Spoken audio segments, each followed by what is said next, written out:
মাননীয় সদস্য জনাব শামীম হায়দার পাটোয়ারি, গাইবান্ধা 1, 2 মিনিট। আপনাকে ধন্যবাদ মাননীয় স্পিকার। মাননীয় স্পিকার, আমি একটা বিষয়ের দৃষ্টি আকর্ষণ অনেকবারই করেছি ইন্টারন্যাশনাল ট্রিটির ক্ষেত্রে। আমাদের সংবিধানের আর্টিকেল 141 ক্যাপিটাল এ, যেটা 2011 সালে ইনসার্ট করা হয়েছে সংবিধানের মধ্যে, all treaties with foreign countries shall be submitted to the president who shall cause them to be laid before parliament, provided that any such treaty connected with national security shall be laid in a secret session of parliament. অর্থাৎ যে কোনো treaty সাইনের পরে it has to be laid before parliament, এবং শব্দটা use করা হয়েছে শ্যাল। অনলি এক্সেপশন হচ্ছে ন্যাশনাল সিকিউরিটি, সেখানে সিক্রেট সেশন হতে পারে। এই যে আইনটা আজকে আমরা পাশ করছি, যেটাকে আমরা র্যাটিফাই করছি 99-এর যে মন্ট্রিয়াল কনভেনশন, ওই মন্ট্রিয়াল কনভেনশন তো পার্লামেন্টে লেড হয়নি। তাহলে একটা স্টেপ বাদ দিয়ে আমরা সরাসরি নেক্সট স্টেপে চলে আসছি। এখানে একটা ফ্লজ হয়ে গেছে ডেফিনেটলি, এবং প্রতিটা ট্রিটির ক্ষেত্রে এটা হচ্ছে। তো এটা আমি আগেও বলেছিলাম, আবার বলছি। দ্বিতীয় যে জিনিসটি হচ্ছে, এই আইনটি আমি কেন জনমত যাত্রাতে বলেছি, যে এখানে বলা হয়েছে যে এই আইনের একটি বাংলা ইংলিশ করা হবে আইনটির। কিন্তু আইনটা কি? আইনটা তো হলো কনভেনশন। কনভেনশনটা যেটা এই আইনের 8 পাতা থেকে শুরু করে একেবারে শেষ পর্যন্ত আছে, প্রায় 30 পাতা পর্যন্ত। তাহলে মূলত তো আইনটা বাংলা ইংলিশ করার দরকার নেই, মূলত আইনটা বাংলা করতে হবে। এই কনভেনশনটা বাংলা করা হবে এবং বাংলাটাই আইনের পার্ট হবে। কিন্তু একটা ইংলিশ কনভেনশনকে বাংলা কয়েকটা প্রভিশন দিয়ে পাশ করা হচ্ছে, আবার বলা হচ্ছে যে এটার একটা ইংলিশ অথেন্টিক ইংলিশ টেক্সট প্রকাশ করা হইবে এবং ইংলিশ বাংলার মধ্যে কনফ্লিক্ট হলে বাংলা প্রাধান্য পাইবে। এটা তো উল্টা হয়ে গেছে আর কি। এই জন্য আমি মনে করি এটা জনমত যাচাই প্রয়োজন। আরেকটা হচ্ছে যে এই সেকশন 8-এ যেটা বলা আছে, কোন পরিবহনকারী এই আইনের অধীন প্রদত্ত উত্তরাধিকারী সনদ অনুযায়ী প্রাপ্যত্ব পরিশোধ করিলে উক্ত পরিবহনকারী তাহার দায় হইতে পূর্ণ এবং চূড়ান্ত রূপে মুক্ত হইবে। একটা ফাইনাল এক্সেপশন দেওয়া হয়েছে। এটা মনে হয় ঠিক না, যে কারণে অনেকে এতে ক্ষুব্ধ হতে পারেন। এটা আরো ডিসকাশন হওয়া প্রয়োজন, তাই জনমত যাচাই এবং যাচাই বাছাই কমিটিতে পাঠানোর। ধন্যবাদ মাননীয় সদস্য জনাব শামীম হায়দার পাটোয়ারি, 3 মিনিট। আপনাকে ধন্যবাদ মাননীয় স্পিকার। মাননীয় স্পিকার, ইন্টারন্যাশনাল ল এর ক্ষেত্রে অ্যাপ্লিকেশন অফ ডোমেস্টিক ল এর ক্ষেত্রে দুটো প্রিন্সিপাল, মনোইজম অ্যান্ড ডুয়ালিজম। কিছু কিছু ক্ষেত্রে ইন্টারন্যাশনাল ট্রিটি সাইন করলেই দেশে অ্যাপ্লিকেবল হবে, কিছু কিছু ক্ষেত্রে সাইন করার পরও পার্লামেন্টের র্যাটিফিকেশনে ইন্ডিপেন্ডেন্ট ল লাগবে। আমাদের ক্ষেত্রে আসলে কোনটা দরকার এটা স্পষ্ট করে বলা দরকার। 145 ক অনুযায়ী অবশ্যই পার্লামেন্টে র্যাটিফাই হতে হবে এবং দেন অ্যাক্ট হতে হবে। আবার আর্টিকেল 25 অনুযায়ী বাংলাদেশ ইন্টারন্যাশনাল ল এর প্রতি শ্রদ্ধা জানাবে, সেক্ষেত্রে ইন্টারন্যাশনাল ল সাইন করলে আমাদের দেশে অ্যাপ্লিকেবল হওয়ার কথা। এই বিষয়ে ফরেন মিনিস্ট্রির বা পার্লামেন্টের একটা স্পষ্ট রুলিং দরকার, আদারওয়াইজ আমরা সবাই হয়তো বা ডিফেক্টিভলি আইন পাস করছি।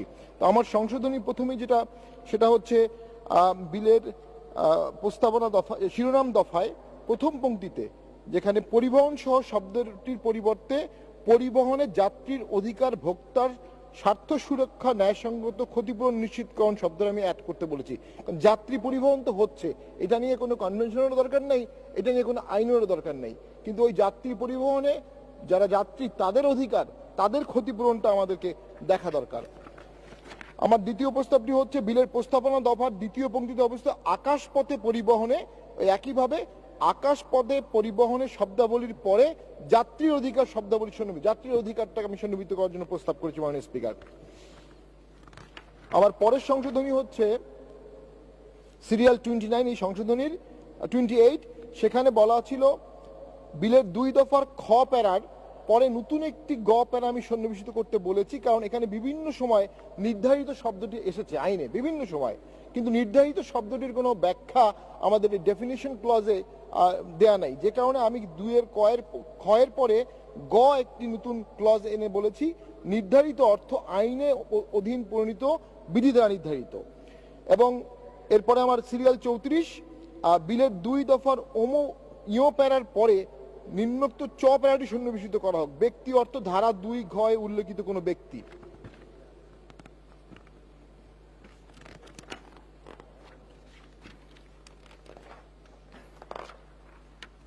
এরপরে সিরিয়াল 73, এটা আমার মনে হয় খুব বেশি প্রয়োজন, কারণ আমাদের বিধি প্রণয়নের দফাটা একটু ক্ল্যামজি হয়ে গেছে। আমি এখানে একটা রিপ্লেসমেন্ট প্রপোজাল দিয়েছি।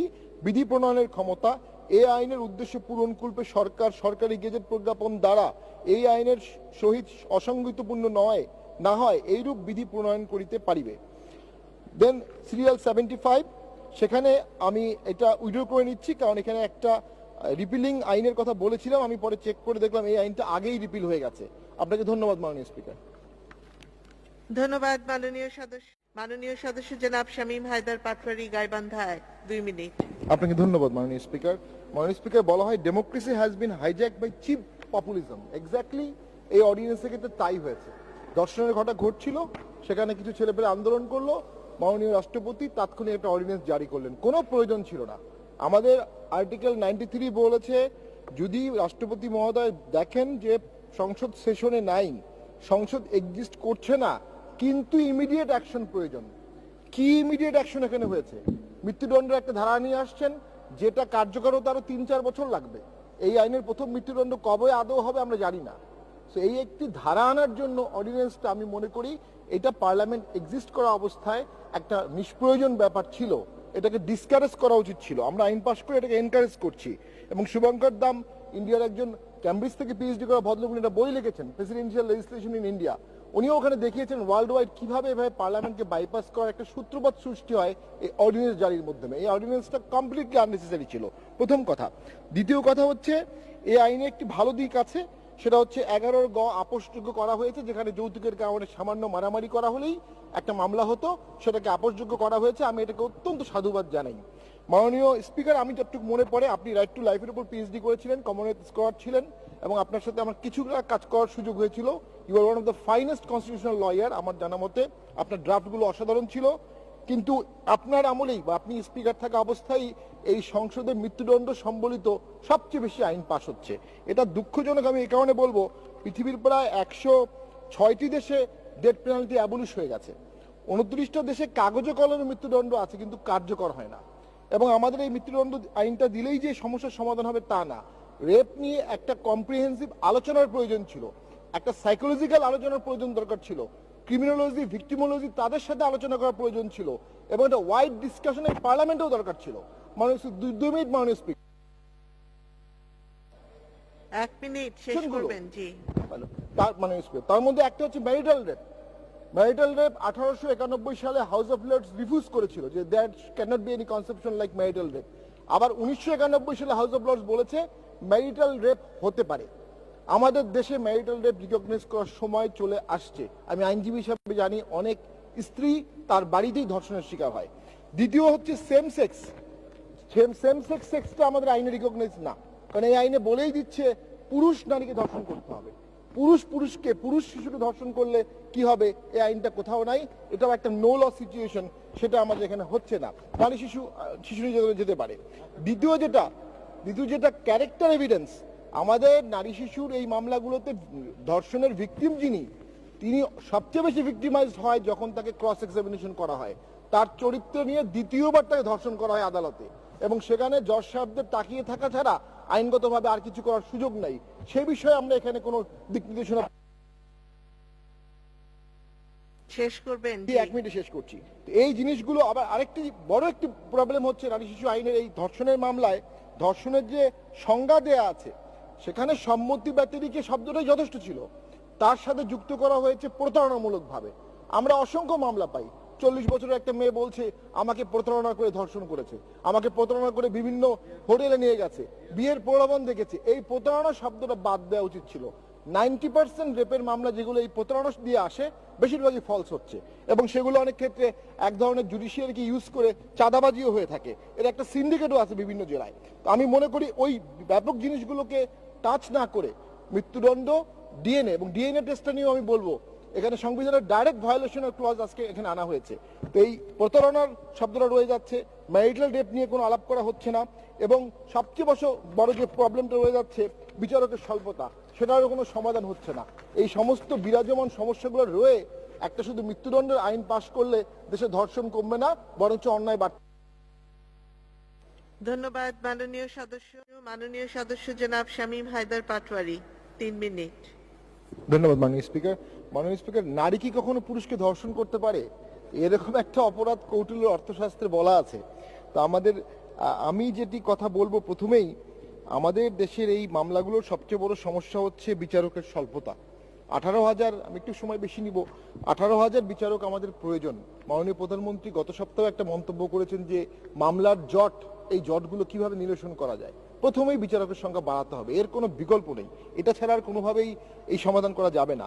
আমি খুব দায়িত্ব নিয়ে বলছি এই একটা মন্তব্য, পৃথিবীর আর কোনো দেশে এত সীমিত বরাদ্দ, সীমিত অবকাঠামো, সীমিত সুযোগ সুবিধা, সীমিত বিচারক দিয়ে এত অধিক সংখ্যক মামলা নিষ্পত্তির বা বিচার বিভাগ পরিচালনার নজির আর দ্বিতীয়টি নেই।